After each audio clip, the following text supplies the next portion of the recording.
आज है 3 जून। आज हम बात करेंगे जितने भी करंट अफेयर्स के क्वेश्चन बनते हैं उनके बारे में, जितने भी फैक्ट बनते हैं उनके बारे में डिस्कस करेंगे। पीडीएफ फाइल पाने के लिए आप हमारे टेलीग्राम ग्रुप को ज्वाइन कर सकते हैं। टेलीग्राम ग्रुप की लिंक नीचे डिस्क्रिप्शन में दी गई है। आप हमारे फेसबुक पेज को भी फॉलो कर सकते हैं। फेसबुक पेज की भी लिंक नीचे डिस्क्रिप्शन में दी गई है। चैनल पर नए हैं तो सब्सक्राइब करें हमारे चैनल को, जुड़े रहिए पढ़ाई के सर्वोत्तम स्तर से। नमस्कार दोस्तों, मैं हूँ राकेश, आप देख रहे हैं 24G स्टडी। बात करते हैं कल के प्रश्न की। तो कल का प्रश्न था, हाल ही में वाजिद खान का निधन हो गया, ये किस क्षेत्र से संबंधित थे। तो वाजिद खान का निधन हुआ है, ये किस क्षेत्र से संबंधित थे। तो इसका राइट आंसर है संगीत। वाजिद खान का जो संबंध है वो संगीत से था। बात करते हैं आज के पहले पॉइंट की, क्योंकि हम पढ़ेंगे सबसे पहले पॉइंट, उसके बाद में हम बात करेंगे इस पॉइंट से जितने भी क्वेश्चन निकल के आएंगे उनके बारे में।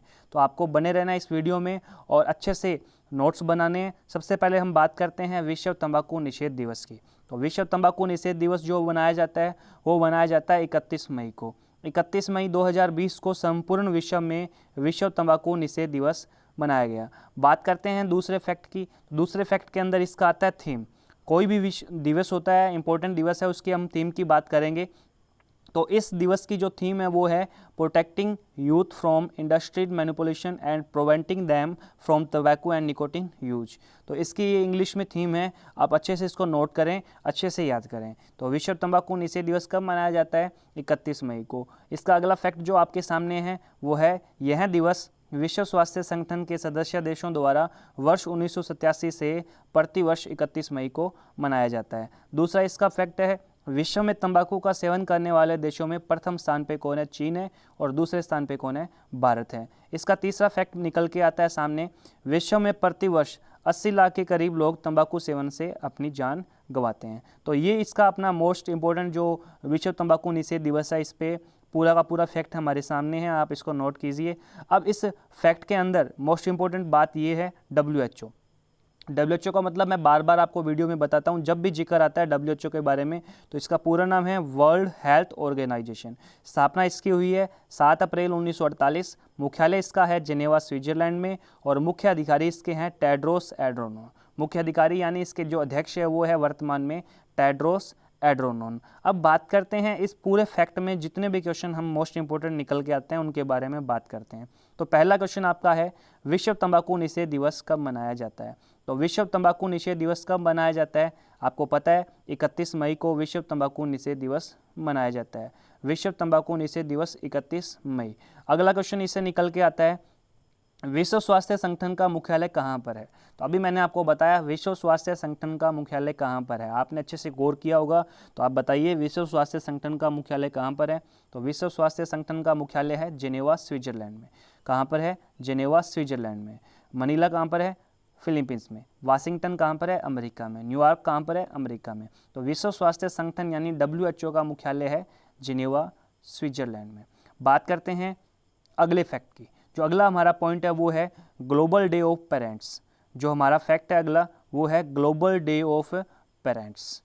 ठीक है, यानी कि हिंदी में इसको बोलेंगे वैश्विक अभिभावक दिवस। हिंदी में क्या बोलेंगे दोस्तों? वैश्विक अभिभावक दिवस। कब मनाया जाता है? 1 जून को। 1 जून को संपूर्ण विश्व में वैश्विक अभिभावक दिवस मनाया जाता है। वर्ष 2012 में संयुक्त राष्ट्र महासभा ने प्रतिवर्ष 1 जून को इस दिवस को बनाने की घोषणा की थी। इस दिवस को मनाने का उद्देश्य जो है वो है विश्व में बच्चों के प्रति निस्वार्थ प्रतिबद्धता और इस रिश्ते को पोषित करने के प्रति उनके आजीवन बलिदान करने के लिए सभी अभिभावकों की सराहना करने का अवसर प्रदान करता है।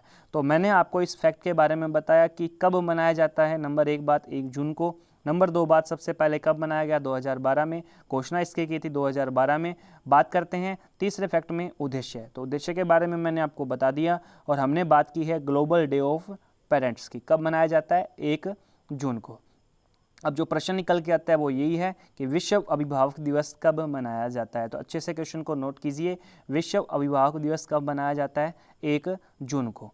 बात करते हैं अगले पॉइंट की। तो हमारा अगला पॉइंट है वर्ल्ड्स टॉप 100 पेड एथलीट्स।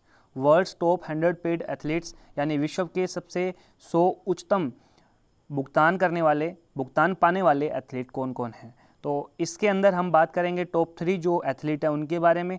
पहले स्थान पर कौन रहता है, दूसरे पे और तीसरे पे कौन है, और कौन सा ऐसा खिलाड़ी है जो भारतीय खिलाड़ी है और उसको इस सूची में स्थान मिला है। सबसे पहले अपने बात करते हैं 29 मई को प्रतिष्ठित अमेरिकी पत्रिका फोर्ब्स द्वारा विश्व के 100 उच्चतम भुगतान करने वाले एथलीटों की सूची जारी की गई। पहला पॉइंट इसका ये निकल के आता है कि ये सूची कौन जारी करता है? फोर्ब्स जारी करता है। कहाँ की पत्रिका? ये अमेरिका की पत्रिका है। अगला जो इसका फैक्ट है वो ये है, इस सूची में स्विट्जरलैंड के जो टेनिस खिलाड़ी रोजर फेडरर है वो शीर्ष स्थान पे रहे हैं, जिनकी आय 106.3 मिलियन डॉलर है।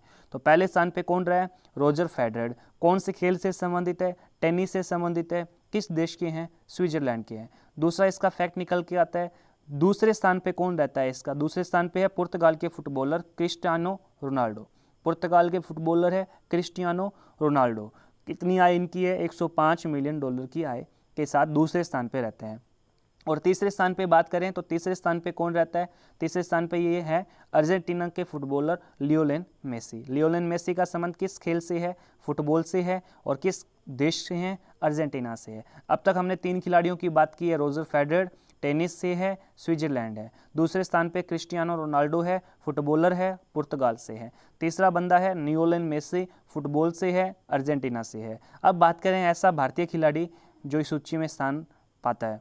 इस सूची में भारत के एकमात्र खिलाड़ी, भारतीय क्रिकेट टीम के कप्तान विराट कोहली 26 मिलियन डॉलर के साथ सूची में कौन से नंबर पर है? 66वें नंबर पर है। भारतीय खिलाड़ी को स्थान मिला है वो भी 66वें नंबर पर। तो ये आपके सामने तस्वीरें हैं। Number 1 Roger Federer, number 2 Virat Kohli और नंबर 3 पे क्रिस्टियानो रोनाल्डो। इनका क्रम गलत है। वैसे जो भारतीय खिलाड़ी है वो भारत में पहले स्थान पर है और टॉप विश्व में जो पहले स्थान पर है वो है रोजर फेडरर।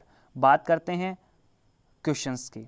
तो इस पॉइंट से क्वेश्चंस निकल के आता है कि सबसे पहले मई 2020 में फोर्ब्स द्वारा जारी विश्व के 100 उच्चतम भुगतान पाने वाले खिलाड़ियों की सूची में शीर्ष स्थान पर किस खिलाड़ी को स्थान मिला है?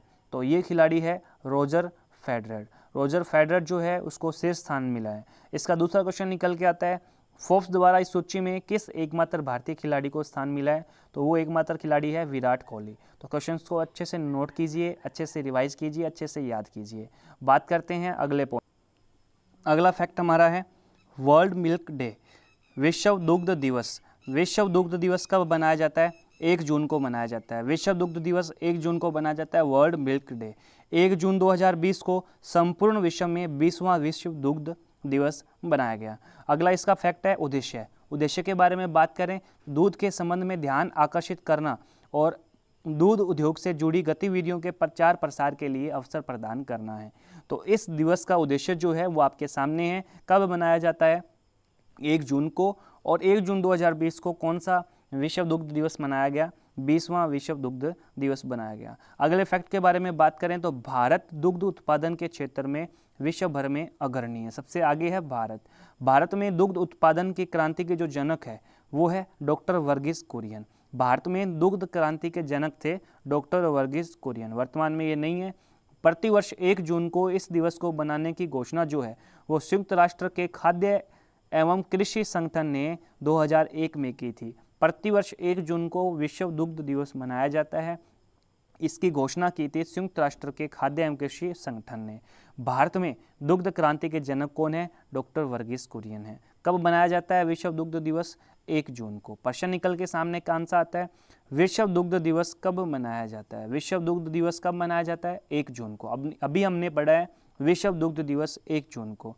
बात करते हैं अगले क्वेश्चन की। तो अगला क्वेश्चन है भारत में दुग्ध क्रांति के जनक किन्हें कहा जाता है? तो भारत में दुग्ध क्रांति के जनक कहा जाता है डॉक्टर वर्गीस कुरियन को। तो 2 क्वेश्चन निकल के आए हैं। पहला क्वेश्चन विश्व दुग्ध दिवस कब बनाया जाता है और भारत में दुग्ध क्रांति के जनक किन्हें कहा जाता है। बात करते हैं अगले फैक्ट की। जो अगला पॉइंट है वीरेंद्र कुमार के नाम से, MP वीरेंद्र कुमार के नाम से, जिनका हाल ही में निधन हुआ है। तो इनके बारे में हम पढ़ते हैं डिटेल से और क्वेश्चन कौन सा निकल के आएगा सामने से वो देखते हैं। तो पहला फैक्ट जो हमारा है वो 28 मई को प्रसिद्ध मलयालम लेखक एवं पत्रकार तथा राज्यसभा सदस्य MP वीरेंद्र कुमार का निधन हुआ। MP वीरेंद्र कुमार का निधन कब हुआ? 28 मई को। कौन है ये? लेखक है, पत्रकार है और राज्यसभा सदस्य भी रह चुके हैं। बात करते हैं इनकी उम्र कितनी थी? तो इनकी उम्र थी 83 वर्ष की। पूर्व प्रधानमंत्री HD देवगौड़ा और इंदर कुमार गुजराल के नेतृत्व वाली संयुक्त सरकार में केंद्रीय वित्त राज्य मंत्री रह चुके हैं। एमपी वीरेंद्र कुमार जो है वो केंद्रीय वित्त राज्य मंत्री रह चुके हैं। मोस्ट इम्पोर्टेंट इसका जो फैक्ट निकल के आता है वो ये निकल के आता है कि एमपी वीरेंद्र कुमार को 2016 में प्रतिष्ठित 30वां मूर्ति देवी पुरस्कार मिला था। कौन सा पुरस्कार? 30वां मूर्ति देवी पुरस्कार मिला था, जो साहित्य के क्षेत्र में दिया जाता है 2016 में। ये जो मूर्ति देवी पुरस्कार साहित्य के क्षेत्र में दिया जाता है, जो उनके यात्रा वृत्तांत हेमवता भूमियल के लिए दिया गया था। उनका यात्रा जो वृत्तांत है वो कौन सा था? हेमवता भूमियल। हेमवता भूमियल के लिए इनको दिया गया था प्रतिष्ठित 30वां मूर्ति देवी पुरस्कार मिला था। बात करते हैं क्वेश्चंस की, तो इससे क्वेश्चन निकल के आता है। कौन सा क्वेश्चन निकल के आ रहा है? 28 मई को प्रसिद्ध मलयालम लेखक एवं पत्रकार एमपी वीरेंद्र कुमार का निधन हो गया। उन्हें किस वर्ष का प्रतिष्ठित 30वां मूर्ति देवी पुरस्कार प्रदान किया गया था? तो 30वां मूर्ति देवी पुरस्कार प्रदान किया गया था, किस वर्ष का मिला था? तो ये वर्ष 2016 है। अभी आपने पढ़ा है 2016 का 30वां मूर्ति देवी पुरस्कार किनको मिला था? वीरेंद्र कुमार को, जिनका हाल ही में निधन हो गया 28 मई को।